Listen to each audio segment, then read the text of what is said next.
नमस्कार, सत्ता का महासंग्राम देख रहे हैं आप। मैं हूं आपके साथ ब्रजेश चौक से। मध्य प्रदेश में लोकतंत्र के पर्व पर जनता में भारी उत्साह देखने को मिला। लोगों ने बढ़ चढ़कर मतदान में हिस्सा लिया। दिग्गजों की वोटिंग करते हुए तस्वीरें भी सामने आई। जाहिर है कि एमपी के इस रण में दिग्गजों की साख दांव पर लगी है, जिससे बचने के लिए बीजेपी और कांग्रेस के सूरमाओं ने पूरी जान फूंक दी है। हालांकि अब जनता ने फैसला ले लिया है। ईवीएम में बीजेपी और कांग्रेस के उम्मीदवारों की किस्मत भी कैद हो गई है। अब इंतजार 3 दिसंबर का है, जिस दिन यह साफ हो जाएगा कि जनता ने जीत का बटन किस पार्टी के पक्ष में दबाया। हालांकि वोटिंग को लेकर जिस तरह का रुझान वोटर्स में देखने को मिला, उससे सवाल यही उठ रहा है कि क्या बीजेपी को फिर से जीत का ताज जनता पहनाएगी, या इस बार कांग्रेस का जीत का दावा सच साबित होने जा रहा है। आखिर अब की बार वोटर्स पर अपनी छाप छोड़ने में कौन ज्यादा कामयाब रहा।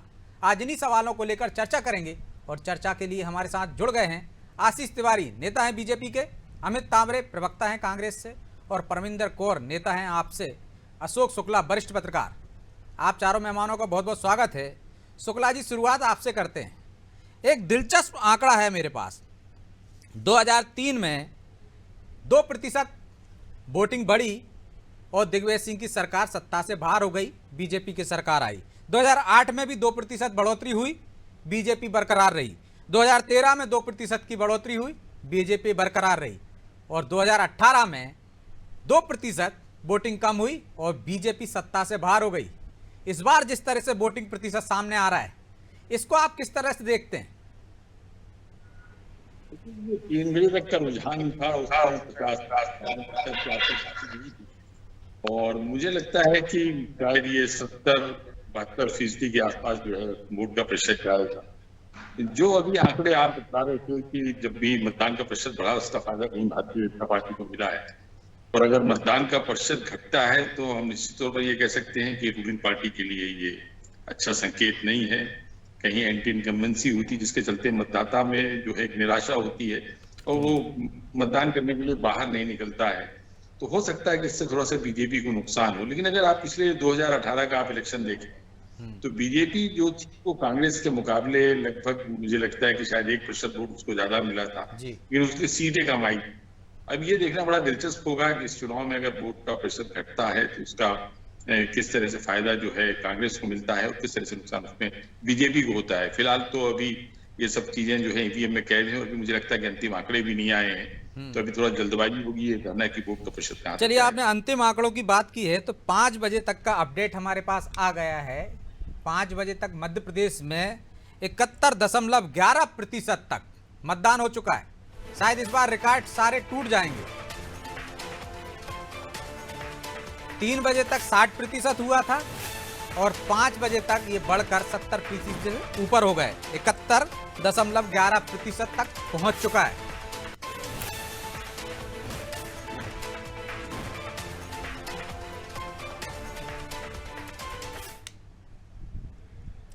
आशीष जी, अब तक का रिकॉर्ड बताता है कि आपके फेवर में गया है, लेकिन इस बार कुछ तस्वीर साफ नहीं है जो अशोक शुक्ला जी कह रहे हैं।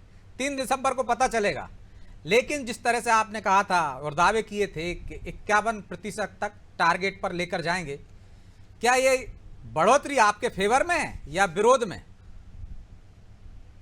निश्चित तौर पर भारतीय जनता पार्टी के पक्ष में मतदान हुआ है। और आज जो मैं स्वयं भी पोलिंग बूथ पर देखने को गया तो मैंने देखा जो उत्साह के साथ में बहनें निकली चुनाव वोटिंग डालने के लिए, एक अद्भुत उत्साह देखने को मिला। साथ ही साथ मैं ये भी कह सकता हूँ कि नव मतदाताओं के बीच में भी एक बहुत तेजी के साथ प्रभाव रहा, और वो प्रभाव था हमारे माननीय मोदी जी का। तो एमपी के मन में मोदी, जो ये बात थी वास्तव में ये हमने युवाओं के बीच में आज देखी, और युवा जिस प्रकार से मतदान करने के लिए गए, उससे मुझे ऐसा लगता है कि भारतीय जनता पार्टी को पूर्ण बहुमत की सरकार के साथ मतदान किया गया है, और आने वाले 3 तारीख को परिणाम ये सामने आएंगे और सरकार हमारी बनेगी। युवा क्यों आपको वोट देगा? जिस तरह से कांग्रेस कह रही है कि बेरोजगारी चरम पर है, युवाओं के लिए आपने कोई ऐसा बढ़ चढ़कर वादे भी नहीं किए, वो तो बेरोजगारी भत्ता देने की बात कर रहे हैं। तो युवा आपको क्यों वोट देंगे? यदि युवाओं की वजह से प्रतिशत बढ़ा है तो कहीं आपको नुकसान ना हो जाए।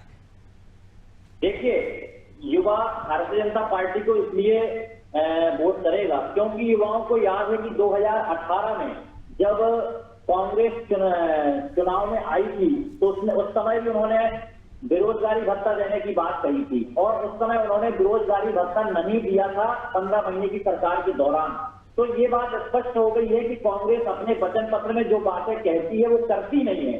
तो यही कारण है कि युवा वर्ग इस बात को समझता है कि कहना और करना दो अलग अलग बातें होती हैं। साथ ही साथ आपने कांग्रेस का वचन पत्र देखा जिसमें बढ़ा चढ़ाकर चीजें बताई गई हैं, तो उसमें भी एक बात स्पष्ट सामने आती है कि सरकार के सामने किन चीजों को संभव तौर पर किया जा सकता है, संभव हो सकती है, वही चीजें वचन पत्र में होनी चाहिए। जबकि भारतीय जनता पार्टी ने अपना जो संकल्प पत्र तैयार किया था वह संकल्प पत्र केवल और केवल जनता की राय के आधार पर तैयार किया था। यही कारण है कि आज भारतीय जनता पार्टी का जो संकल्प पत्र है वो जनता का संकल्प पत्र है।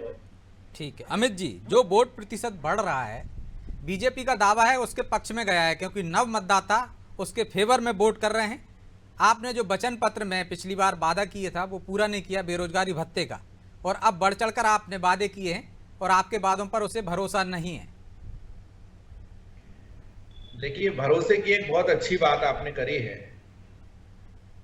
जिस पार्टी के राष्ट्रीय अध्यक्ष को, इस देश के प्रधानमंत्री को, इस देश के गृह मंत्री को 4 बार के मुख्यमंत्री को मुख्यमंत्री का चेहरा घोषित करने पर भरोसा ना हो, और वो मध्य प्रदेश की जनता कैसे भरोसा करेगी।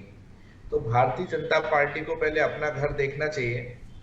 कांग्रेस के लिए तो जनता जनार्दन तैयार बैठी है, और बहुत कम ऐसा होता है जब कुछ महीनों पहले ही सारी स्थितियां साफ हो जाती हैं। जैसा कि सारे सर्वे बता रहे हैं कि मध्य प्रदेश में कांग्रेस की सरकार एक बार आने वाली है। और रही बात ये जो मतदान प्रतिशत बढ़ा है, तो मुझे लगता है कि चुनाव आयोग को इसका धन्यवाद देना चाहिए। और दूसरी सबसे महत्वपूर्ण बात जो मुझे लगती है कि ये आम मतदाता होने के नाते कि पिछली बार जो कमी रह गई थी कांग्रेस को एक आशीर्वाद देने के लिए, जो जनता का आशीर्वाद हमको पूर्ण रूप से नहीं मिल पाया था, इस बार बम्पर आशीर्वाद जो कि राहुल गांधी जी ने कहा है कि 150 प्लस सीटों के साथ हम मध्य प्रदेश में सरकार बनाएंगे, तो मुझे लगता है कि ये वही उसी लहर का ये जो है वो परिणाम है। क्योंकि आप देखिए, भारतीय जनता पार्टी के पास अब कहने को कुछ बचा नहीं है। ये कोई पहला चुनाव नहीं है, ये 4 बार के मुख्यमंत्री रह चुके हैं। उसके बाद अगली बार पार्टी ने उनको घोषित नहीं करा है, ये उसके बाद का चुनाव है ये। और इस 18 साल में चाहते तो शिवराज जी बहुत कुछ काम कर सकते थे।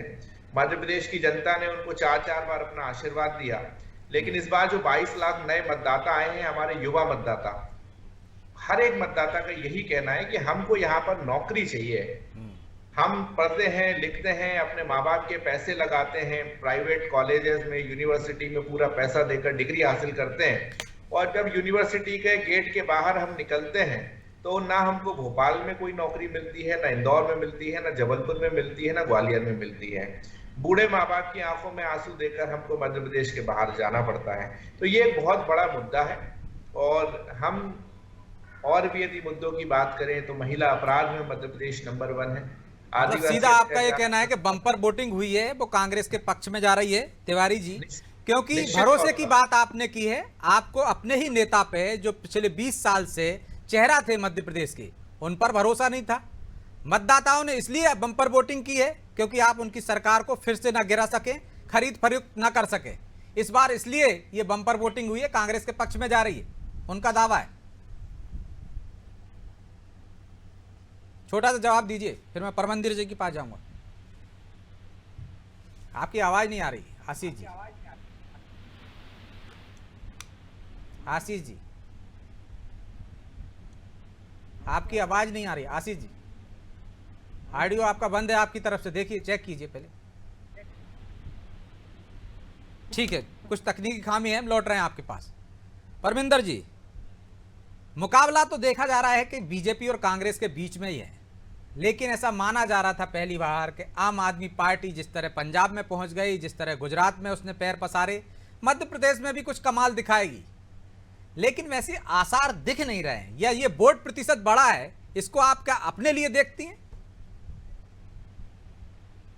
देखिए, हमारी सरकारें 2 प्रदेशों में हैं और हम यहाँ पर 66 कैंडिडेट्स बता रहे हैं मध्य प्रदेश में, और हम ऐसा मानते हैं कि हमारी पार्टी का विस्तार होगा।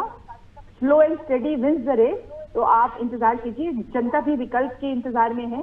एक दोनों ही सरकारें, चाहे भाजपा हो या कांग्रेस, दोनों को जनता ने उचित मौका दिया है अपनी अच्छी सरकारें चलाने का, जहां पर वो उतने खरे नहीं उतरे। उन दोनों पार्टियों की जो गारंटीज और वचन पत्र आ रहे हैं, मुझे ऐसा लगता है एक गाना याद आता है, कस्में वादे प्यार वफा सब वादे हैं, वादों का क्या।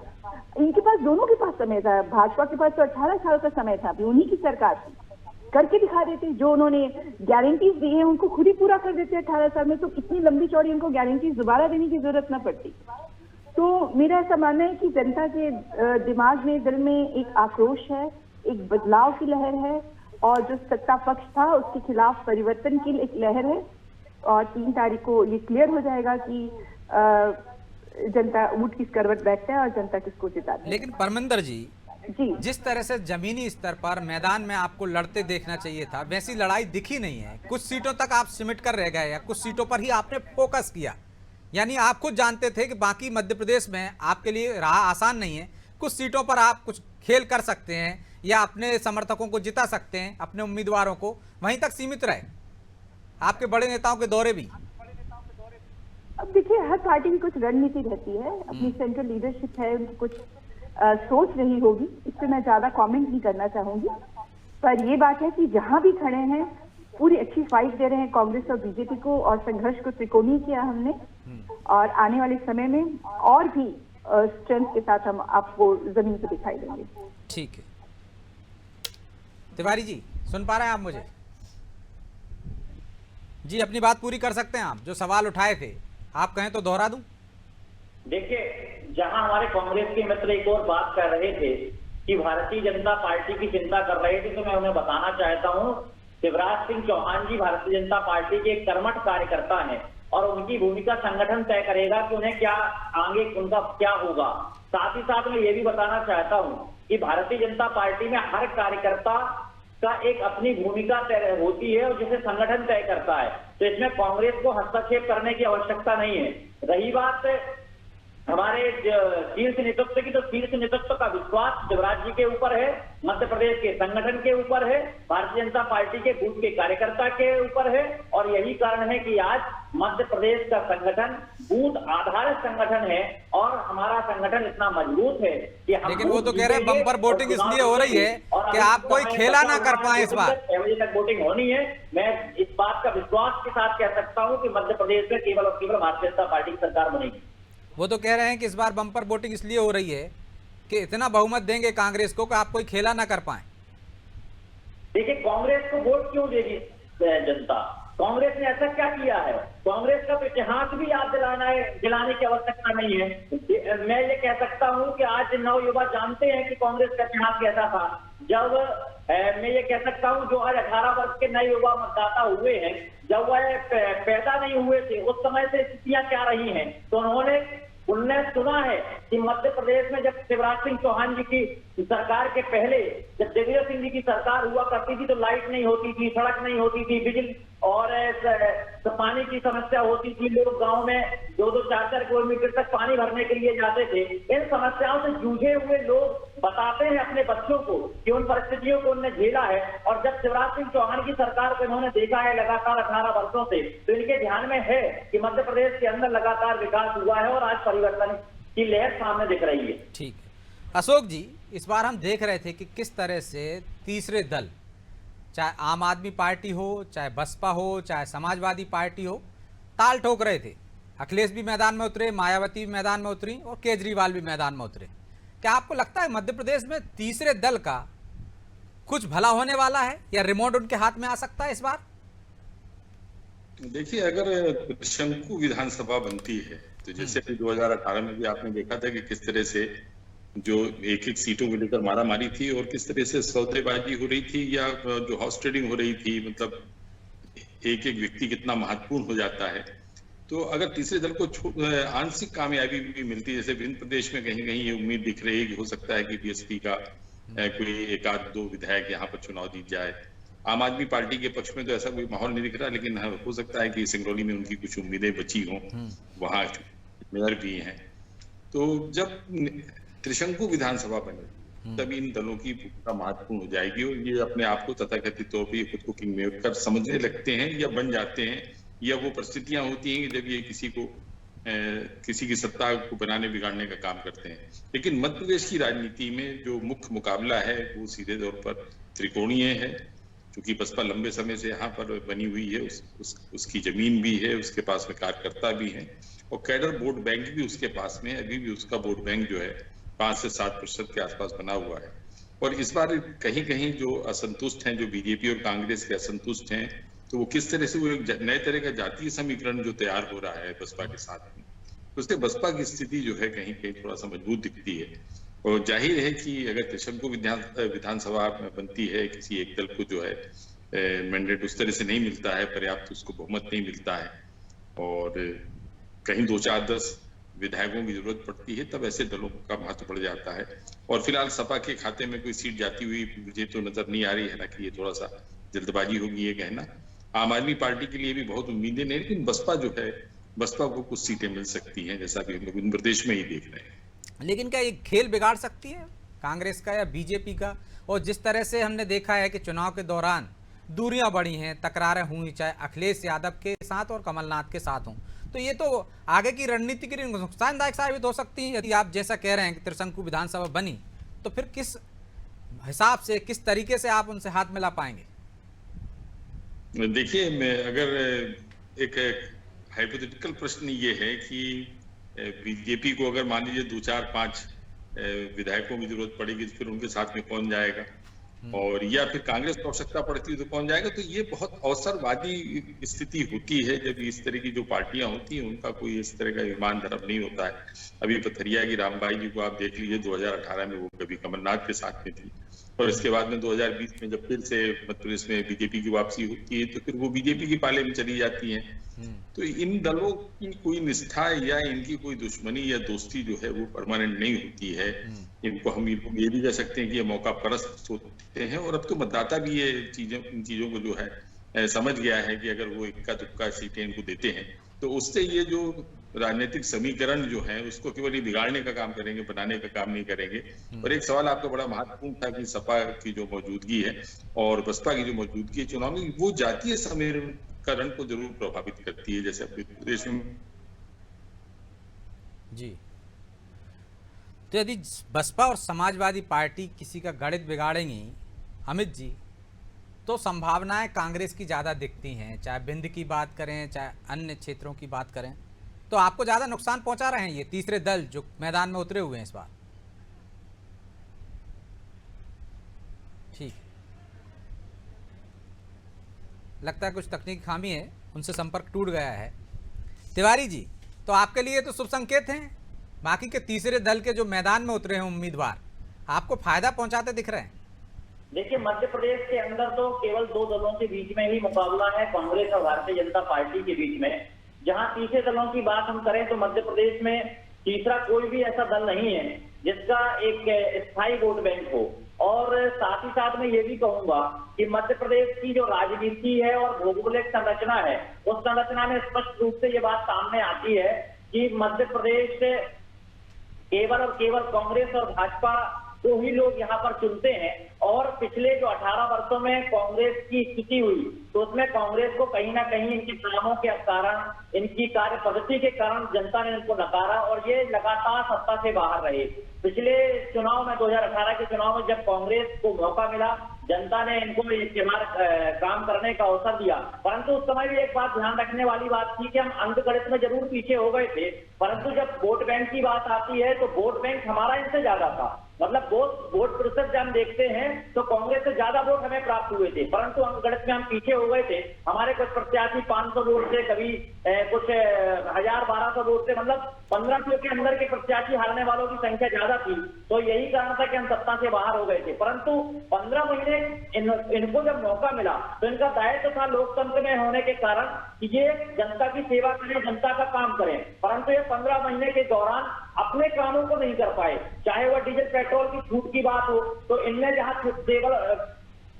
डीजल और पेट्रोल को छूट के लिए बोला था अपने वचन पत्र में कि हम इसमें छूट देंगे, परंतु इन्होंने बेट लगाकर उसे और महंगा कर दिया था। साथ ही उन्होंने बोला था अपने पुराने वचन पत्र में कि कन्याओं को स्कूल से पीएचडी तक की निःशुल्क शिक्षा देंगे, परंतु 15 महीने के दौरान उन्होंने इस पर कोई काम नहीं किया। 12वीं बोर्ड में 70 तो 5 साल के बचन थे ना वो, आप चाहते हो 15 माह में ही उनके पास जादू की छड़ी थी जो पूरा कर देते हो। बढ़ाने की बात की, परंतु 15 महीने में उन्होंने नहीं दी। तो ये जो परिणाम है इनके कामों पे, उसके कारण ही इनको निश्चित तौर पर हार का सामना करना पड़ेगा। ठीक है अमित जी, तीसरे दल मध्य प्रदेश में जिस तरह से पैर पसार रहे हैं या मैदान में है, वो कहीं ना कहीं ऐसा लगता है कि वोट कटवा पार्टी के रूप में और कांग्रेस को ज़्यादा नुकसान पहुंचाते हैं। तो इसके लिए कांग्रेस ने ऐसी कौन सी रणनीति अपनाई जो आप कह रहे हैं बम्पर वोटिंग हमारे फेवर में गई है, तीसरे दल कुछ नहीं बिगाड़ पाएंगे? देखिए ब्रजेश भाई, कांग्रेस जो है वो लोकतंत्र की पैरवी करने वाली पार्टी है। और इस देश में जितनी भी नई पार्टियां बनी, जब पहली सरकार इस देश में बनी, उसके बाद जितनी भी पार्टियां बनी, आदरणीय अशोक शुक्ला साहब बैठे हुए हैं, हमसे सीनियर हैं, सभी पार्टियों को लेकर ये कहा गया है कि ये कांग्रेस का वोट जो है वो काटेंगी, अब कांग्रेस खत्म हो जाएगी, अब कुछ नहीं होगा। लेकिन फिर भी ये हमारे बड़े नेताओं के, हमारी सरकारों के काम थे कि हमारे मुझ जैसा कार्यकर्ता आज आपके चैनल पर बैठा हुआ है और पार्टी के पक्ष में अपनी बात रख रहा है। तो हम वो लोग नहीं है जो ये कहें कि कांग्रेस मुक्त भारत। हम तो ये चाहते हैं कि ये तो स्वस्थ राजनीति है और बहुत जिनको भी आना है आना चाहिए। लेकिन दूसरी बात ये है कि मध्य प्रदेश में चूंकि दो दल हैं जो मुख्यतः जिनके बीच फाइट होती है, आप देख लीजिए, और हमेशा एक न एक दल कोई जो हमेशा से रहा है, कभी किसी चुनाव में बीएसपी का जोर रहा है, कभी किसी चुनाव में सपा का रहा है, कभी किसी में आम आदमी पार्टी का रहा है। लेकिन इस बार ओवरऑल मुझे ये लगता है कि संपूर्ण हवा एकजुट वोट हम जिसको कहते हैं, जितने भी सर्वे आप देख लीजिए, क्योंकि मैं तो ग्वालियर चंबल संभाग से आता हूं, तो मैं तो यहाँ देख रहा हूं कि किस तरीके से एक लहर है पूरी। कहा जा रहा था कि एक नेता आ गए हैं भारतीय जनता पार्टी के अंदर, उसका लाभ मिलेगा इनको, जबकि उलट कुछ दिनों बाद ही 57 साल बाद हम लोग ग्वालियर में नगर निगम जीते थे, हम लोग मुरैना नगर निगम जीते, हम लोग रीवा जीते।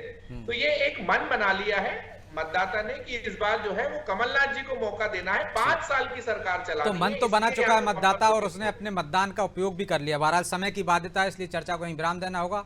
आप चारों मेहमानों का बहुत बहुत धन्यवाद। तो मतदाता ने अपनी बम्पर वोटिंग के जरिए अपनी मन की बात मत पेटियों में कैद कर दी। ये 3 दिसंबर को पता चलेगा कि ये बम्पर वोटिंग किसको सत्ता में बाहर करने के लिए है या सत्ता में बरकरार रखने के लिए, किसको हवा में उड़ाएगी और किसको सत्ता में पहुंचाएगी। उसके लिए इंतजार कीजिए। बहरहाल सत्ता के महासंग्राम में इतना ही। मुझे दीजिए इजाजत और आप देखते रहिए अनादि टीवी। नमस्कार।